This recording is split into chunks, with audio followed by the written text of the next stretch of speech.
कर्मण्येवाधिकारस्ते मा फलेषु कदाचन मा कर्मफलहेतुर्भूर्मा ते सङ्गोऽस्त्वकर्मणि।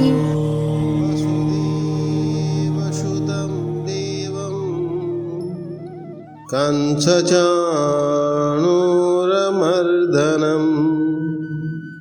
देवकी परमानन्दं कृष्णं वन्दे जगद्गुरुं कृष्णं वन्दे जगद्गुरुं। समस्त को जय श्री कृष्ण। भगवत गीता अष्टम अध्याय श्लोक संख्या 1 एवं 2। आगच्छ मृत्युञ्जयचन्द्रमौलेर्व्याघ्राजिनालङ्कृतशूलपाणे स्वभक्तसंरक्षणकामधेनु प्रसीद विश्वेश्वर पार्वतीशा प्रसीद विश्वेश्वर पार्वतीशा। से परम ब्रह्म परमात्मा से जगतरनाथ कालिया शांत जगन्नाथ महाप्रभु का श्री चरण रे अनंत कोटि प्रणाम। परम पूज्य समस्त संत चरण भक्तवृंद एवं आमर प्रिय पंडा सारे मिश्र सारे समस्त को मोर हरिओम। मो माँ माने भक्तिमती भक्ति स्वरूपिणी माँ मान को मोर हरिओम। ओम नमो नारायण। आमे श्रीमद् भगवत गीतार आमे सप्तम सोपान को पार कले अष्टम सोपान रे आमे प्रवेश करिवा। एथिरे आमर किछि नुआ साधक साधिका माने जोड़ी छंती तांको स्वागत अभिनंदन वंदन। आमे श्रीमद् भगवत गीता पाठ करुचंती श्रवण करुचंती कौन किछि मिलिबो कि नाही। यदि न मिलिबो आमे समय को व्यर्थ कौन पाई आमे नष्ट करिवा। किछिटा मोर अनुभूति जो साधु संत मानकर अनुभूति तांकर मत तांकर अनुभव अछि जे श्रीमद् भगवत गीता आमे पढ़िले शुणिले किछि जीवन रे आमे लगैले कौन आमर परिवर्तन हुए। देखंतु ये समस्तंकर अनुभव कथा आपण भी जदि करिवे ये आपणकर अनुभव कथा। ये कौनसी नुआ कथा नुह कौनसी मु नुआ चमत्कार कथा कहू ना जे गीता पढ़िले कौन हम। ये समस्तंकर अनुभव हम। देखंतु जीवन रे आमर अनेक अनेक समस्या आसुछि आसीबो। सी जो जहाँ को तनाव कहते ट्रेस कहते जहाँ भितर आम भितर गोटे अनिश्चितता अच्छी कौन हम आगरे। ये सब जदि आम श्रीमद् भगवत गीता को ठीक भाव पढ़िले बुझिले टिके ये सब सहज रूप से दूर हम। जिते भी समस्या आसीबो आम भितर अनिश्चितता आसीबो तनाव आसीबो प्रतिकूल परिस्थिति आसीबो सहज रूप से आम दूर करि परिबा। आमे या ठारू आमे मुक्त हो पारिबा। किछि मु ये कहू ना बहुत धन मिल जाव संपत्ति मिल जाव वैभव मिले किंतु सहज भाव रे आपण बुझंतु आम भितर एक मानसिक शांति मिली थाए। आम भितर गोटे आत्मविश्वास होई थाए जाको कॉन्फिडेंस कहती उत्पन्न हब। सबु किछि आमे करि पारिबा एमिति गोटे भाव आसी थाए मु सब किछि करि पारिबी जहाँ भी हब सब ठीक हब। ये बहुत बड़ कथा जदि आम भितर एतिक आसीगला ना आम भितर गोटे निश्चितता आसीगला आम भितर गोटे मानसिक शांति आसीगला। लोक मैंने आपण टंका पैसा दे भाविबे किछि शांति किणी आनिबा हाँ साधन आपण आनी पारंती किंतु मानसिक शांति आम भितर गोटे आत्मविश्वास, आम भितर गोटे सकारात्मक ऊर्जा, ये तो श्रीमद् भगवत गीता द्वारा ही प्राप्त होता है।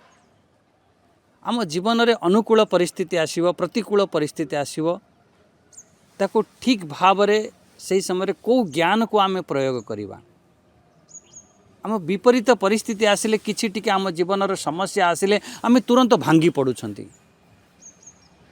भल परिस्थिति आसिले आम अत्यधिक खुशी हवा नहीं, या जेकोसी विपरीत परिस्थिति आसिले से भांगी पड़ी न थाए, ताको गोटे समता को प्राप्त होता है, गोटे सहज स्थिति को से प्राप्त करि पारि थाए।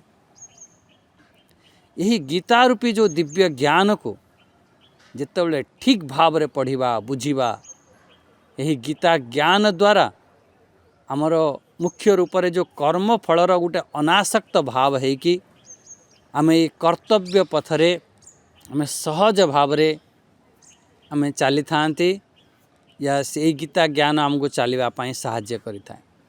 आजिकल समाज सब स्वार्थपर हो जाए, सबू स्वार्थपर, से सबू सकामी कामना युक्त हो जाए। से सकामी रु केमिति आमे निष्कामी बनिवा, आमे जो स्वार्थपर रु केमिति आमे निस्वार्थपर बनिवा,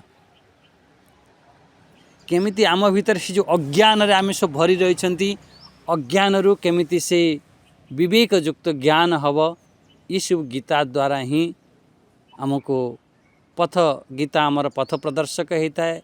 गीता आमको मार्ग देखै थाए जे प्रकृत रे गीतार आमर जदि आमे तांको माने हृदय रे जदि तांको पाखक आसुछंती, ताहले निश्चित रूप से आम भीतर जीवन रे शांति मिलिबो।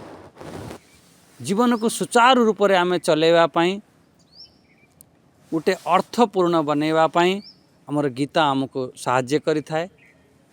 सबुठारु बड़ कथा है आम भितरे जो आत्मबलर वृद्धि होता है, से व्यक्ति गोटे साहसी हो जाए था, निडर हो जाए था।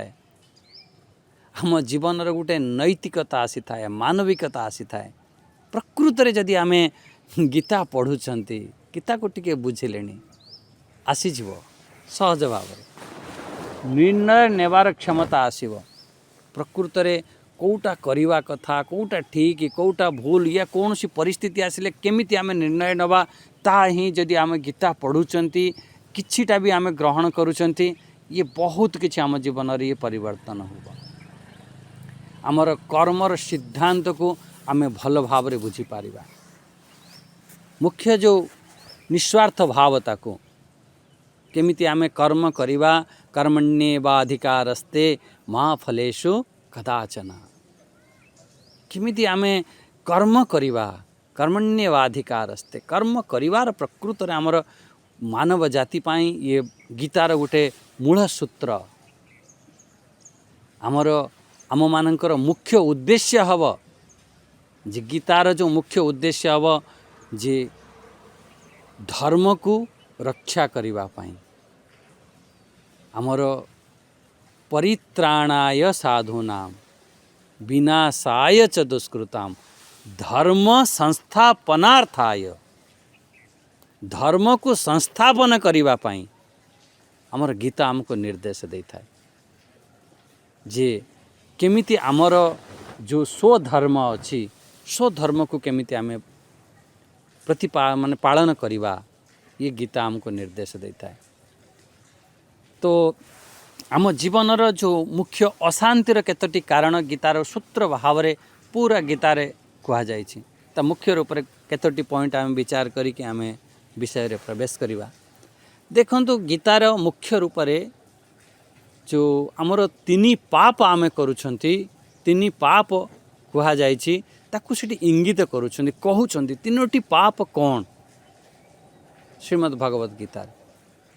देखंतु एथरे जो कहुई जे तीनोटी पाप रु जी बंचीजीव ताहले ता जीवन ठीक भाव रे ता सार्थक हो जीव। तीनोटी जो बड़ पाप हैला जे मुख्य रूप से काम, कामना जाको वासना कहउच, या अत्यधिक इच्छा कहउच, काम, क्रोध, क्रोध होची आमर निजर अहंकार को पुष्ट करने पाई, अभिमान को पुष्ट करने पाई, संसार वस्तु व्यक्ति पदार्थ को लेकिन आमको क्रोध आम कर। अच्छा, ये सब पाप ये सब गणई। आ लोभ, लोभ माने होची लालचपण, ये जिनस मिल जाओ, लालच, लालची व्यक्ति था।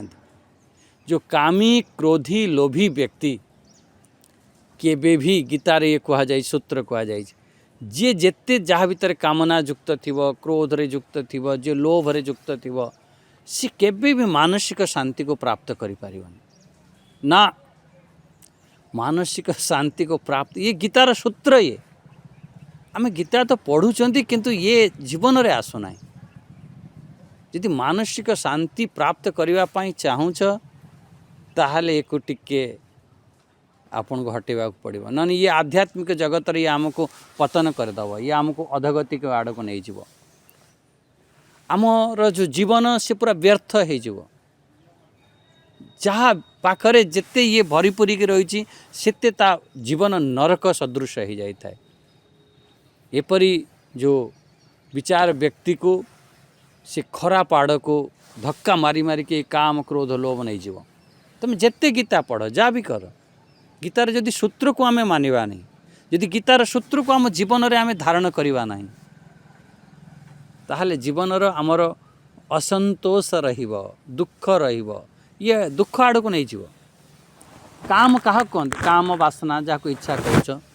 आमर मुख्य रूप से जो इंद्रिय सुख भोग रे आमे अत्यधिक जो प्राप्त फसिक रही, ये व्यक्ति ये वस्तु आउरी मिल जाओ एमती, ये सब बंधन रे पकई थाए, आउरी चिंता भरी दे थाए।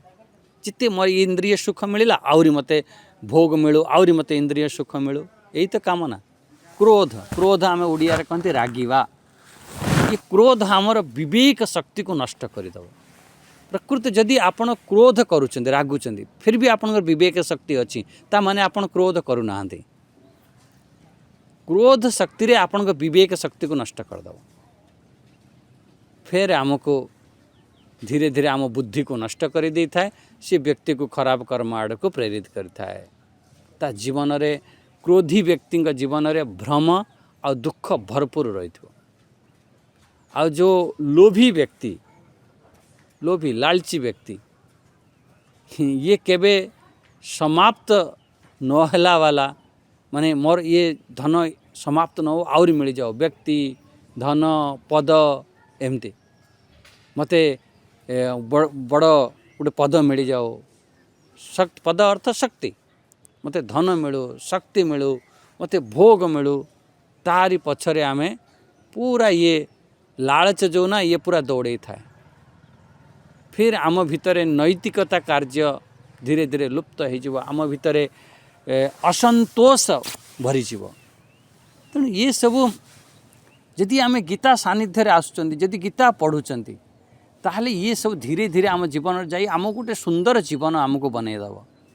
बस यही होची आमर गीतार मानसिक शांति प्रदान करिवो। जदि परिवार रे अशांति होची, या मुख्य रूप से आपण मन अशांत आपण रहउचंती, चुपचाप शांत है कि गीता को पढ़ंतु, ता अर्थ को टिके बुझिबा पई चेष्टा करंतु, निश्चित रूप से आपन को शांति मिलियो। ये अनुभव कथा कहूँ। ठीक अच्छे, शास्त्र लिखाई जे संत माने कहते आपण भी करंतु, एक अनुभव करंतु, किछि नहीं, चुपचाप शांत है कि आपण घंटाटे गीता शुणंतु, खाली पूरा कौन सी मोबाइल को पूरा सावधान पूर्वक रखी आउ ग्रंथ को सामना रे रखिबे। मु जेतेबेले आमर श्लोक आरंभ हब, मोर समस्त को मोर निवेदन रहिबो जे ग्रंथ को सामना रे रखिबा। जो जो शब्द आमको कुहाजिबो से शब्द को आम ठीक भाव रे देखिबा जे कौन ये शब्दर अर्थ कौन पाई कुहा जाउछि, ताहले देखिबे निश्चित रूप से आमर मनर शांति मिलिबो। आ जदि परिवार रे आमे समस्ते शुणुचंती बहुत परिवर्तन हबो, जीवन रे गोटे क्रांति उठी जीवो जदि आमे प्रकृत रे गीता पढ़िले टिके शुणुचंती। अच्छा ठीक अछि, आमे एबे विचार करिबा अष्टम अध्याय रे आमे प्रवेश करिबा। जो अष्टम अध्याय रे आमे जो प्रवेश करिबा, ये अष्टम अध्याय आरंभ कौन पाई हैला एको बुझिबा। आमे से अष्टम अध्याय आरंभ कौन पाई हैला यदि ताकू आमे जानिबा पाई चाहुचंती ताहले हमकु टिके सप्तम अध्याय को बुझीबा को पड़िबो। ये सब हमर श्रीमद् भगवत गीता ना ये कौन ना ये जेमिति गणितर सूत्र थाए ना से भली गणितर केमिति थाए ऊपर लाइन संगर तळ लाइन लिंक थाए। जे पर्यंत ऊपर लाइन को ठीक भाव न बुझी पार्थियो ता तळ लाइन ठीक भाव कर पारिबानी भूल हो जाए। सही पर ये श्रीमद् भगवत गीता ये सुपर मैथमेटिक्स है। तेणु ये अष्टम अध्याय जदि बुझा को चाहूच ताहले टिके आमको सप्तम अध्याय किछि नुआ साधक भी अछंती आ जो माने पुराना माने अछंती से मानकर भी रिमाइंड हो जिवो टिके विचार करंतु। हमर सप्तम अध्याय रे आमे ज्ञान विज्ञान जोग आमे पढ़िथिले। माने ज्ञान अभिज्ञान कहा कहवा सहज भाव में बुझीते गोटे कथा को ठीक भाव में आमे जानिबा ताकू आमर ज्ञान कहगला जमीती आम शास्त्र रे कह जाइछि संत माने कहिसेंती ताकू ठीक ठीक भाव में ताकू जानिबा सही होछि ज्ञान आ सही को आमे दृढ़तापूर्वक अनुभव करिबा ठीक भाव में अनुभव करिबा जेमिति मो शास्त्र कहिछि जेमिति मो परंपरा कहिछि जेमिति मो गुरु माने साधु माने कहिसेंती अनुभवी माने कहिसेंती यदि ठीक भाव में आमे ताकू जानी नेले दृढ़तापूर्वक अनुभव करने सही आपणकर विज्ञान परिणत हो। आमे खूब या उपरे चिंतन करते मुख्य रूप से ये जो सप्तम अध्याय रे आपण विचार करा जाइथिला जड़ चेतन को सेठी अलगा करा जाइथिला। जड़तारू आमे निवृत्त हवा हटेइबा आ चेतन को अनुभव करिबा यही होची मुख्य लक्ष्य थिला। एको दुईट जिनस को अलग अलग कर कह जाइथिला। सेथिपई भगवान एठी दुई प्रकार प्रकृति बाबद रे कहले दुई प्रकार प्रकृति अछि दुई प्रकार माया बाबद रे कहले जी दुई प्रकार माया अछि दुई प्रकार प्रकृति कौन जाको अष्टधा प्रकृति या अपरा प्रकृति या जड़ प्रकृति एमिति कहीदेले आउटे परा प्रकृति जहाँ चेतन प्रकृति कहीदियो जीव कहीदियो एको आपण परा प्रकृति रूप में कहीदेले ये भगवानंकर दुई प्रकार प्रकृति गोटे हैला अपरा प्रकृति जड़ प्रकृति आउटे हैला परा प्रकृति। ये जीव को भगवान परा प्रकृति कहले जो या भितरे जो जहाँ को चेतन तत्व कौच जीव कौच वासांसी जीर्णानी कौच गला आसिला जहाँ को तुम कौच सी हूँ परा प्रकृति भगवानंकर प्रकृति ता माने कौन है परा अपरा ठारू भगवान अलगा। ये जो दुईट जिनिस को अलगा अलगा करके कहले परा प्रकृति अलगा आउ अपरा प्रकृति अलगा। फिर अष्टम अध्याय रे ये परा प्रकृति अपरा प्रकृति को एक कर दौरान यही हूँ आम शास्त्र टेक्निक प्रथमे अलगा अलगा अलगा अलगा करी कहिबे आ फिर मूल सिद्धांत कर दे कहीदेवे अद्वैत अमृत वर्षिणी करदेवे फिर से अद्वैत को स्थापना करेंगे। एठी दुई प्रकार अलगा अलगा करी कहते माने ये परा प्रकृति अलग होगला अपरा प्रकृति अलग होगला आ ता भितरे परमात्मा अलग होगले। भगवान कहले ना मोर दुई प्रकार प्रकृति एमती से परी जी आमर आमे जदि अपरा प्रकृति ये संसार प्रति आमर आकर्षण बुद्धि रहिबो आमे ये जरा मरण रू आप ऊपर को आमे उठी पारिबा नाही कहीं ना आमर ही अपरा प्रकृति आमे फसी गले तांका से जो परा प्रकृति जो चेतन तत्व ताको कौन कहते से को जदि आमे ठीक भाव में अनुभव हैला ता माने फिर आमे जरा मरण रू ऊर्ध्व को उठी जिबा। भगवान जमी दुई प्रकार से माया बाबद रे कहले कहले कहले गोटे कहीदेले मोर दैवी माया अच्छी दैवी माया कौन करे से मो आड़ को से धीरे धीरे आनी थाए से मो शरण रे आसीज आसीगले दैवी माया को भी से पार पाइज आउ जस्ट तापर भी कही देथिला गोटे आसुरी माया थिला आसुरी माया व्यक्ति तो मो पाखक आसी पारिबानी। फिर चारि प्रकार मुख्य रूप से भक्तों कथा कह जाइथिला जी चारि प्रकार से भक्त जी आसुरी माया रे जी प्रवृत्त अच्छी ये चारि प्रकार भक्तर कोई कौन सी भक्त म बनी पारिबनी सी मते जानी पारिबो नाही जे मु अज मु अविनाशी कहीं सी आसुरी माया रे जदि आपण दैवी माया हब धीरे धीरे आपण भगवान आड़ को आकर्षित हम ठीक अच्छे दैवी माया रे अच्छे भगवान यही अध्याय जो 7वां अध्याय मुख्य रूप से ज्ञानी भक्तंकर महिमा सेठी गान करिसेंती से माने जो नाशवान फल प्रति जो आकर्षित हुअंती नहीं जितनी भी को माने जो ज्ञानी भक्त माने ये संसार प्रति से आकर्षित हुअंती नहीं संसार को जानी अनुभव करती कि से आकर्षित हुअंती नहीं से माने भगवान महिमा को जानिला परे से परम तत्व को से परम सत्य को अनुभव कला परे कौन ये संसार वस्तु व्यक्ति पदार्थ प्रति आकर्षित हेबे ना ना गोटे दृष्टांत रे बुझंतु आमे नदी कूल बुलुछंती शामुकाटे पड़ी चमचम करुच्ची खरा होची आमको लगिला रूपा सेठी रूपा बुद्धि करी आमे दौड़िकी गले से रूपा मुंडाटी मोर दरकार रूपाटी मते आकर्षित करुछि जदि प्रकृत रे शामुकार ज्ञान हो जीवो सेठी अरे अरे एटा तो शामुकाटा पड़ी यार जदि प्रकृत रे आपनकर शामुकार ज्ञान हो जीवो से रूपा बुद्धि आपे आपे चली जीवो रूपार से आकर्षण शक्ति स्वतः ही नष्ट हो जीवो सही पर ये संसार रे हमको जो आकर्षण बुद्धि लागुची से आकर्षण बुद्धि तेबे नष्ट हब जेतेबेले से परम तत्व को अनुभव हब जेपर्यंत से परम तत्वर अनुभव नाही संसार सेते आमको आकर्षण लगे आहरी मिलो आहरी मिलो आहरी मिलो जेपर्यंत आपणकर सामुकार ज्ञान है नहीं से रूपा पाई दौड़ुथवा रूपा प्रकृत रे नाही देखा जाउछि सही परि प्रकृत रे संसार रे सुख नाही सुख तो एक परमार्थिक परमात्मा रे अछि से परम तत्व को से परम चेतन को जानिबा पई चेष्टा कर केमिति जानिबा ए श्रीमद् भगवत गीता माध्यम रे आ कौन सी उपाय नहीं बहुत या पर खोज करागला आमे तो भावुचंती सुख धन रे अछि आमे तो भावुचंती सुख पद प्रतिष्ठा रे अछि शक्ति रे अछि आमे तो भावुचंती आमर सुख स्त्री परिवार रे अछि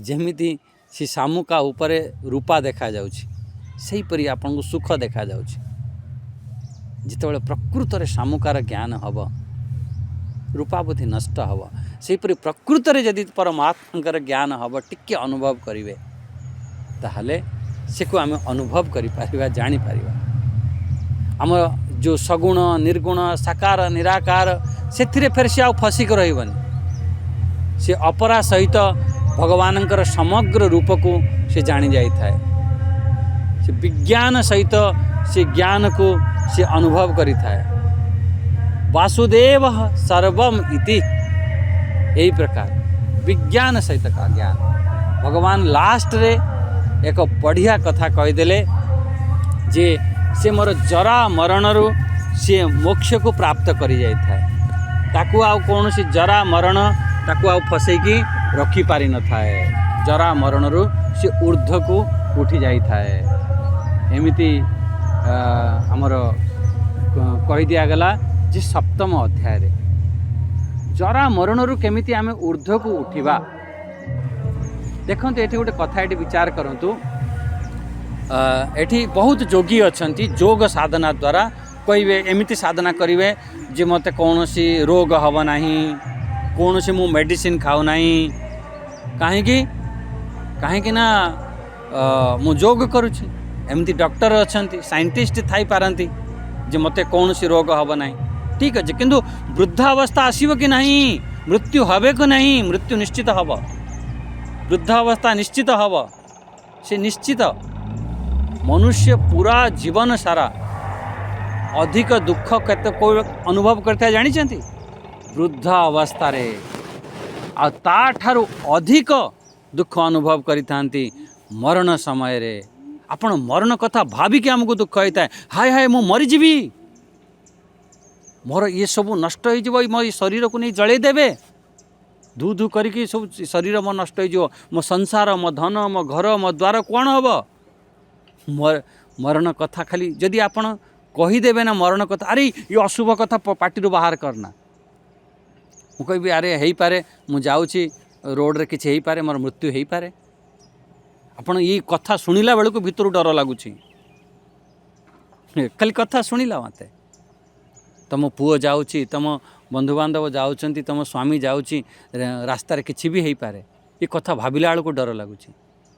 କିନ୍ତୁ ଇଏ ପ୍ରକୃତ, ଦିନେ ନା ଦିନେ ଇଏ ଶରୀର ନଷ୍ଟ ହେବ। ଆମର ଏଇ ଜରା, ଆମର ଏଇ ମରଣ କଥା ଭାବିକି ଆମକୁ ଯେଉଁ ଡର ଲାଗୁଛି ନା, ଯଦି ଆମେ ପ୍ରକୃତରେ ଗୀତା ପଢ଼ିବା, ଏ କେତୋଟି କଥାକୁ ଆମେ ବୁଝିବା, ଏ ଜରା ମରଣରୁ ଆମେ ଊର୍ଦ୍ଧ୍ୱକୁ ଉଠିଯିବା। ଜରା ମରଣ ଆଉ ହେବନି। ତା ମାନେ ତା ଭିତରେ ଗୋଟେ ଯେଉଁ ଡର ବୁଦ୍ଧି ଅଛି, ସେ ଡର ଲାଗୁଛି, ସେ ଡରଟି ଚାଲି ଯାଇଥାଏ। ଭଗବାନ ସେଇ 6ଟି କଥାକୁ ଯଦି କହିଲେ, ଯଦି 6ଟି କଥାକୁ ତୁ ଠିକ୍ ଭାବରେ ଜାଣିବୁ, ଠିକ୍ ଭାବରେ ତା ପ୍ରତି ଯଦି ନିଷ୍ଠା ଭାବ ହେବ, ଯଦି ସେଇ 6ଟି କଥା ଉପରେ ଯଦି ଆମେ ଜୀବନ ସାରା ତାକୁ ପାଳନ କରୁଛନ୍ତି, ଅନ୍ତ ସମୟରେ ବି ତାକୁ ଆମେ ଜାଣିପାରିବା। ଆମକୁ ଅନ୍ତ ସମୟକୁ ଆମକୁ ସଜାଡ଼ିବାକୁ ପଡ଼ିବ। ଅନ୍ତ ସମୟ କେମିତି ସଜାଡ଼ିବ, ଇଏ ଆମର ଶାସ୍ତ୍ର ଶ୍ରୀମଦ୍ ଭଗବତ ଗୀତା କହିବ, ଶ୍ରୀମଦ୍ ଭାଗବତ ମହାପୁରାଣ କହିବ। ଅନ୍ତ ସମୟକୁ ସଜାଡ଼ି ଦିଅ। ବହୁତ ହେଇଗଲା ଜୀବନର, ବହୁତ କିଛି ହେଇଗଲା, ଏବେ ଅନ୍ତ ସମୟକୁ ସଜାଡ଼ି ଦିଅ, ବାସ୍, ଆଉ କିଛି ନାହିଁ। ଆସିଯାଇଛି ଅନ୍ତ ସମୟ, ପୁରା ଜୀବନ ଆମର କଲ୍ୟାଣ ହେଇଯିବ ଯଦି ଆମେ ଅନ୍ତ ସମୟକୁ ସଜାଡ଼ି ଦେଉଛନ୍ତି।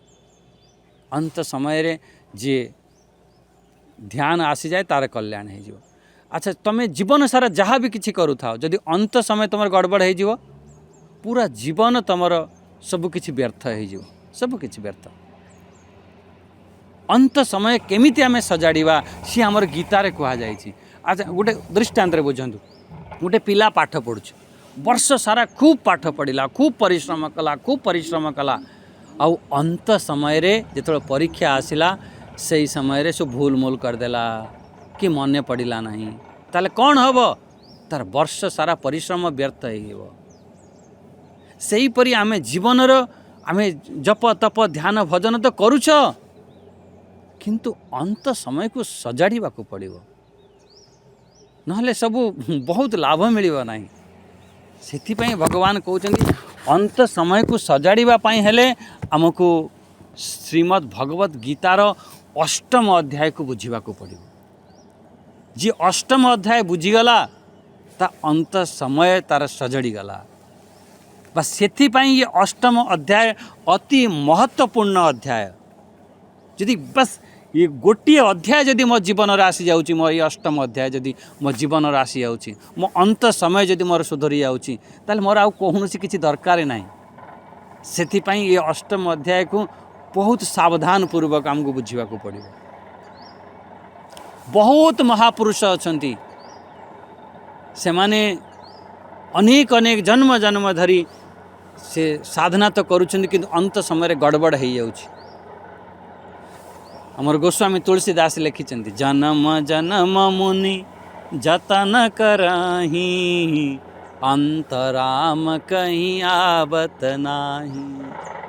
जासु नाम बल शंकर काशी, देत सवरि समगति अविनाशी। ये जन्म जन्म मुनि जतन करहीं, अंत राम कहीं आवत नाही। आमे से कौन पाई आसु नहीं, यदि आमे प्रकृत रे गीता ज्ञान को यदि आमे धारण करिवा, अंत समय को सजाड़ी नवा। जिमिति आपण फोटो आजिकल उठाउछन, खूब आजिकल फोटो चलछि, कहबे सावधान है सब ठिया जाओ। आजिकल आमर ब्राह्मण चलछि, सेथिरे समस्त खूब फोटो उठाउछन। जिमिति कहबे हाँ 1 2 3 रेडी स्टार्ट, बस करी फोटो उठे देले। तमे पूरा रेडी है कि पूरा ठिया है, पूरा आखि खोलिक ठिया है। अंत समय रे जेतेबेले क्लिक करागला, से समय आम आखि बंद हो जाए, ताहले फोटो रे कौन आसीबो? जेते तमे तैयारी करके ठिया होई था, जहाँ भी किछि करि था, अंत समय रे जहाँ क्लिक हो जीवो सेटा ही आसीबो। से अंत समय को केमिति आमे सजाड़ीबा, से मुनि माने बहुत सेथि पई एठी कुहा जायछि। से जो ज्ञान बल रे स्वयं शंकर भगवान से काशी रे से समस्त को से अविनाशी से गीता ज्ञान द्वारा से परम गति को भगवान प्रदान करती। तेणु आमर केमिति से अंत समय को केमिति आमे सजाड़िबा सेतिपई आपण देखिबे सप्तम अध्याय रे 29 नंबर श्लोकर लास्ट लाइन ता देखो से तीनोटी कथा कहा जाइछि। तीनोटी कथा कौन कहा जाइछि? अध्यात्म सेठी तीनोटी कथा है ते ब्रह्म तद्विदु सेठी ब्रह्म अध्यात्म आउ कर्म सेठी तीनोटी कथा कहगला। आउ 30 नंबर श्लोक रे फास्ट लाइन ले देखु सेठी कहगला अधिभूत अधिदैव अधियज्ञ। बस यही हूँ 6टी कथा उपरे यही 6टी कथा उपरे आपणकर अष्टम अध्याय पूरा आधारित। बस यही 6टी कथा को ठीक ठीक भाव में बुझा ठीक ठीक भाव में अनुभव करवा दृढ़ जीवन में आनिबा। 6टी कथा जदि निष्ठा बनई नब ठीक भाव में जानीपर अंत समय से अनुभव हम। जदि आमर अंत समय अनुभव होची ताहले आमर परम कल्याण हम। सबू से एक तत्व बस एटा को पूरा दिमाग रे पूरा पूरा बिल्कुल गंठी बांधी के रखी दियंतु। कहीं मु सब अलग अलग करी कहबी कि तारे कह जाइछि किंतु दिमाग रे बांधंतु जे सबू अलग हैला पर भी से एक तत्व। जेमिति से राम अलग कृष्ण अलग शिव अलग दुर्गा अलग आपण अनेक अनेक किए गणेश को आराधना कर गणेश अलग किए कौची आमर हनुमान अलग एमती सब अलग अलग हैला पर भी से एक तत्व। सही परी ये सब अलग अलग करी कहुव किंतु अंतिम रे ता प्रतिपादन करा जीव ता निर्णय करा जीव जे सी होची एक तत्व एक परमार्थ तत्व। आमे अलग व्यवहार करि पारंती। जेमिति आपण शिव मंदिर को जाउचंती हेटी ओम नमः शिवाय करिकी जल चढ़ाउचंती बेलपत्र अक्षत भांग आदि चढ़ाउचंती। जेतेबेले आपण कृष्ण मंदिर को जाउचंती माखन मिश्री भोग लगाउचंती तुलसी पत्र दउचंती। व्यवहार अलग है पारि थाए रूपरंग अलग है पारि थाए किंतु से तत्व होची एक से परम तत्व एक। से परम तत्व को किमिति आमे जानिबा किमिति से अंत समय रे हमको जानिबा को आसीबो सही कथाटी कहला। जदि आमर ये 6टी कथा उपरे आमर भल भाव रे निष्ठा है जीव से आमर अंत समय रे से जानिबा को आसीबो। प्रयाण काले अपि च माम ते विदुर युक्त चेतसा। ये सुंदर विचार रखिकी ये 7म अध्याय को समापन कर दे। अर्जुन को मन भीतर प्रश्न उठिला कहला प्रभु आपण जहाँ कहउछन सब तो ठीक कथा किंतु किंतु मुझे 6टी जिनिस को मुझे जानिबा पाई चाहूँगी आपण मते टिके कृपा करिकी कहतु सी 6टी कथा कौन आम टे पाठ करनवा 2टी श्लोक अर्जुनकर प्रश्न फिर भगवान तार कौन उत्तर दौरान ताकू भी देखा। प्रथम अर्जुनकर प्रश्न को देखि नियंतु 1 नंबर आ 2 नंबर श्लोक 8म अध्याय आरंभ करुछंती। ओम श्री गणेशाय नमः श्री सरस्वती नमः श्री गुरुचरण कमलेभ्यो नमः। हरि ओम ओम नारायणं नमस्कृत्य नरं चैव नरोत्तमं देवीं सरस्वतीं व्यासं ततो जयमुदीरयेत्। मूकं करोति वाचालं पंगुं लंघयते गिरिं यत्कृपातमहं वन्दे परमानन्दमाधवम्। ओम श्री परमात्मने नमः। अथ 8मो अध्यायः अक्षर ब्रह्मयोग।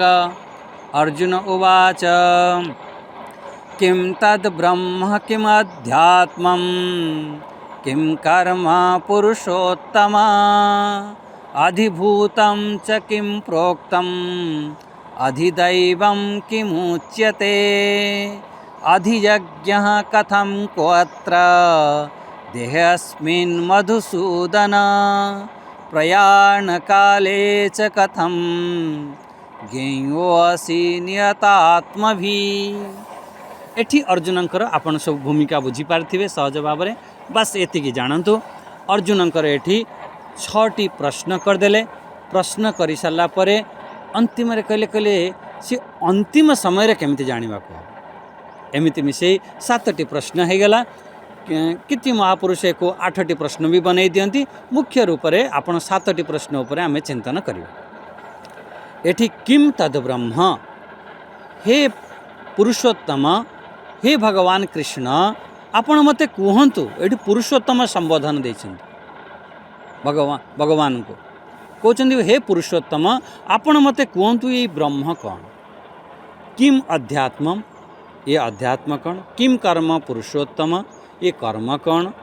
आउ अधिभूतम च किम प्रोक्तम, ये अधिभूत क्या कहुव।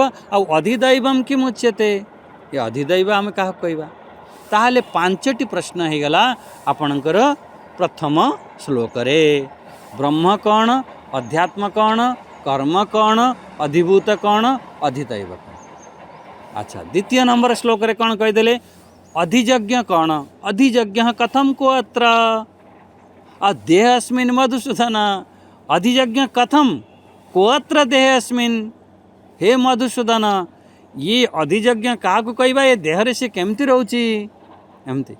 आ प्रयाण काले च कथम, ये जो अंतिम समय रे मृत्यु समय रे ज्ञेयोऽसि नियतात्म भी, ये मृत्यु समय आम केमिति जानी परिबा।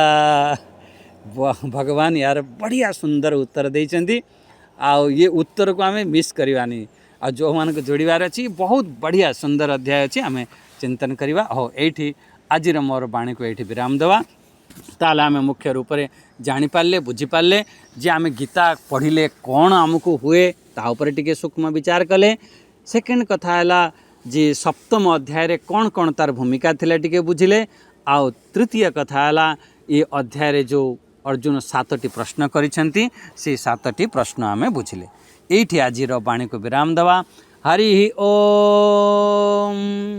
स्वस्ति प्रजाभ्य परिपालयन्तां न्यायेन मार्गेण महिषां। को ब्राह्मणेभ्य शुभमस्तु नित्यं।